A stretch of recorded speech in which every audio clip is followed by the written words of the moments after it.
이 땅에 비정규직 문제, 불법 파견 문제가 본격화된 지 20년이 넘었습니다.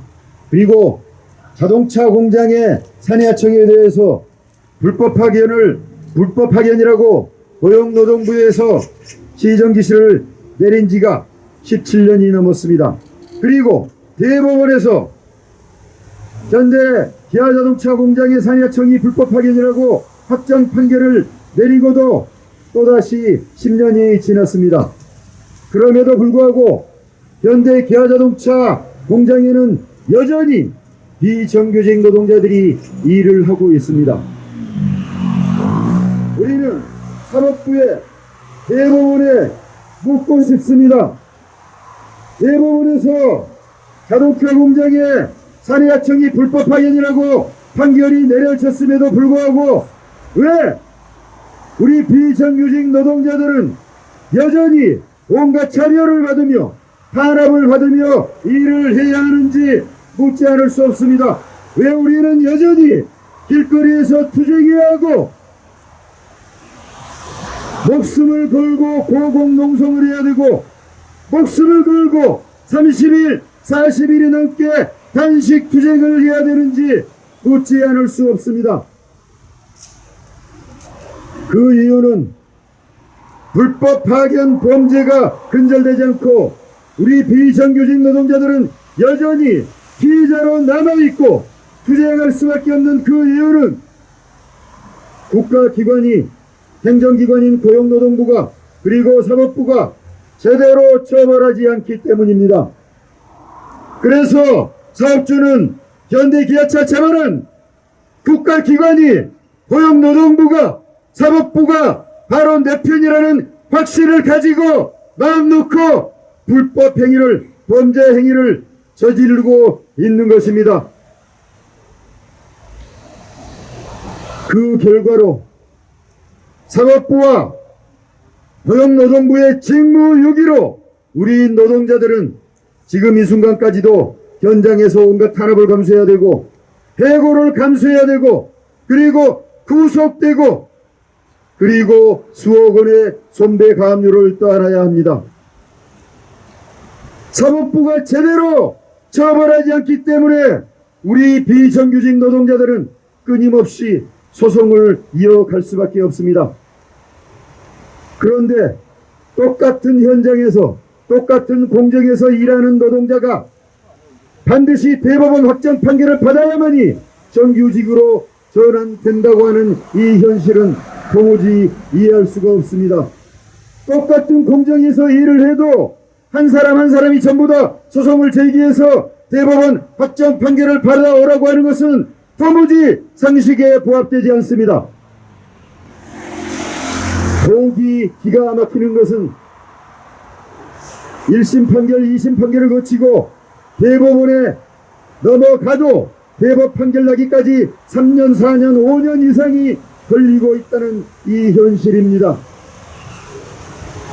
도대체 똑같은 공정에서 일하는 노동자가 똑같은 작업복을 입고 일하는 노동자가 줄줄이 소송을 제기하고 있는데 상식적으로 이는 당연히 과정이 기간이 대폭 단축돼야 함에도 불구하고 오히려 엿가락처럼 3년 4년 5년 이상 이렇게 길어지고 있는 것이 이 현실을 그 누가 이해할 수 있겠습니까? 이는 오직 사법부가 사용자의 편에 서서 현대기아차 재벌의 편에 서서 그들의 범죄를 방조하고 묵인하고 그들의 부당한 이득을 보장해 주기 위해서 그들을 비호하기 위해서 판결을 지연하기 때문에 발생하고 있는 현실입니다. 이 땅에는 갈수록 비정규직 노동자들이 넘쳐나고 있습니다. 갈수록 고용은 불안정해지고 있습니다. 그래서 비정규직 노동자들의 삶은 갈수록 피폐해져 가고 있습니다. 반면에 재벌의 곳간에는 수십조 수백조 원의 자금이 쌓여 있습니다. 사회 양극화는 갈수록 심화 확대되고 있습니다. 이제 더 이상 비정규직 문제는 우리 더 이상 방치할 수 없는 문제로 우리 사회의 대한민국 사회의 발전을 가로막는 암적인 요인으로 대두된 지 오래입니다. 사법부는, 대법원은, 그리고 고용노동부는 비정규직 문제를 더 이상 방치해둘 수가 없습니다. 비정규직 문제를 해결하기 위한 그 첫걸음은 사법부에 적체되어 있는 3년, 4년, 5년씩 계류되고 있는 불법 파견 소송을 즉각 판결하는 것이 그 첫걸음일 것입니다. 금속노조와 현대기아차 비정규직 노동자들은 고용노동부와 사법부가 현대기아차 재벌의 불법 파견 범죄 행위에 대해서 엄중히 처벌하고 지금 대법원에 계류되어 있는 모든 불법 파견 소송을 즉각 판결할 것을 강력하게 촉구합니다. 이상입니다. 네, 지금 현재 대법원에 많은 현대 기아차 불법 파견 소송이 계류 중에 있습니다. 대법원에서 계류 중인 시간이 상당히 지체되고 있음에도 불구하고 아직까지 명확한 대법원 판결이 이루어지지 않고 있어서 이번에 현대기아차 비정규직 현장 노동자 979명이 한 장 한 장 대법원 재판관님께 올리는 탄원서를 작성을 했습니다. 그래서 불법 파견 사건을 조속히 판결을 해서 현장에서 만연되고 지금도 근절되지 않고 있는 불법이 하루빨리 시정될 수 있도록 해달라는 그런 촉구를 하기 위해서입니다. 이렇게 많은 현장 노동자들이 작성한 탄원서를 제출함으로써 지금 대법원에서 심리되고 있는 사건이 단순히 종이로서 존재하고 책상 위에 놓여진 기록으로서 존재하는 것이 아니라 현장 노동자들이 하루하루 살아내는 삶이고 그것이 오늘까지도 이어지고 있다라는 것을 재판관 분께 분명히 전달할 수 있으리라 희망을 합니다. 지금 현재 대법원에 계류 중인 불법 파견 사건은 2011년에 소송을 제기를 하기 시작해서 2014년 9월에 판결이 이루어졌습니다. 2010년 최병승 동지의 판결 이후에 현대기아차 수많은 노동자들이 2천여 명에 가까운 노동자들이 집단소송을 준비를 해서 2011년부터 집단소송을 진행을 했습니다. 수많은 자료와 수많은 증거들을 수집을 해서 제출을 하고 사회자께서 말씀하셨듯이 엄청난 현장 노동자들의 투쟁과 더불어서 법정 투쟁을 진행한 끝에 2014년 9월 달에 현대기아차 하청 노동자들이 전부 불법 파견을 하고 있다. 원청이 직접 고용을 해야 될 법적인 의무가 있다라고 판단을 하였습니다. 물론 회사는 다시 항소를 제기를 해서 2017년에 또 걸렸습니다. 그래서 3년의 소송 끝에 2017년 2월에 서울고등법원에서 역시 동일하게 현대기아차 모든 산해하청 공정의 노동자들이 불법 파견에 해당한다. 원청이 실질적인 사용자로서 노동법상의 사용자 책임을 져야 한다. 이렇게 판시를 하였습니다. 그리고 회사가 대법원에 상고를 제기한 지 지금 또 4년이 넘어가고 있습니다.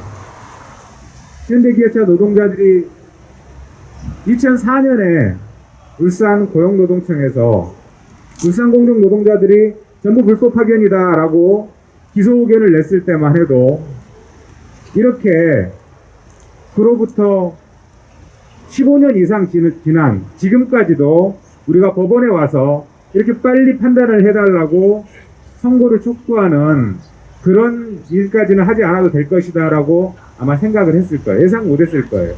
그런데 그 이후에 검찰에서 무혐의 처분을 하면서 불법 파견이 계속 지속되게 됐고, 그렇지만 2010년도에 최병승 노동자가 대법원 확정 판결을 받으면서 이제는 사법부가 제대로 우리 문제에 대해서 판단을 해주겠다, 이렇게 희망을 걸고 2011년도에 수많은 노동자들이 제기한 소송입니다.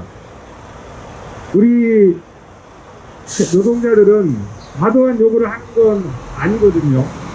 대법원에서 수차례 현대차 노동자들에 대해서 불법 파견 판단을 2010년 이후에 계속하고 있습니다. 2012년도에 파기환송심 대법 판결에서 확정을 지었었고요. 그 다음에 2015년도에는 아산공장 4명 노동자들에 대해서 또 불법 파견이라고 판단을 했습니다. 아직까지도 사용자는 뭐 조립공정이나 의장공정이나 직접 생산공정 이외에 컨베이어 벨트에 혼재되어 있는 공정 이외에는 불법 파견을 인정하지 못한다라고 얘기를 하고 있습니다만은 그것 또한 대법원이 2015년도 아산 판결을 통해서 그렇지 않다.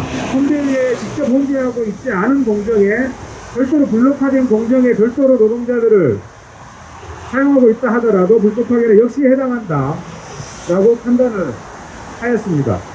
작년에는 2020년 3월에는 현대차 남양연구소에 일하는 조장공정에서 일하는 노동자들에 대해서도 불법 파견이라고 판단하였습니다.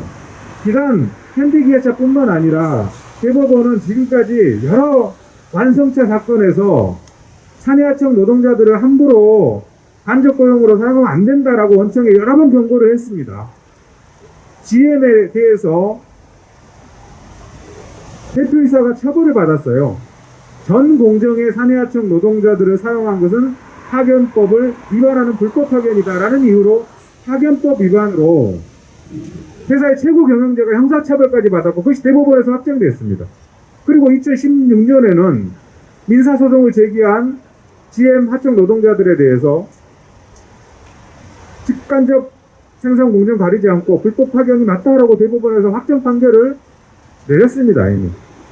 그래서 저희는 지금 현재 약 4년이 넘어가고 있는 우리 현대기아차 불법 파견 사건이 그야말로 하루빨리 판결이 선고될 수 있도록 지금까지 완성차 회사에 대한 불법 파견 사건에서의 대법원 판단 기준에 입각해서 현장 노동자들이 제대로 된 대우를 받고 일할 수 있도록 불법 파견 판결을 내려주시기를 다시 한번 촉구드리겠습니다. 고맙습니다.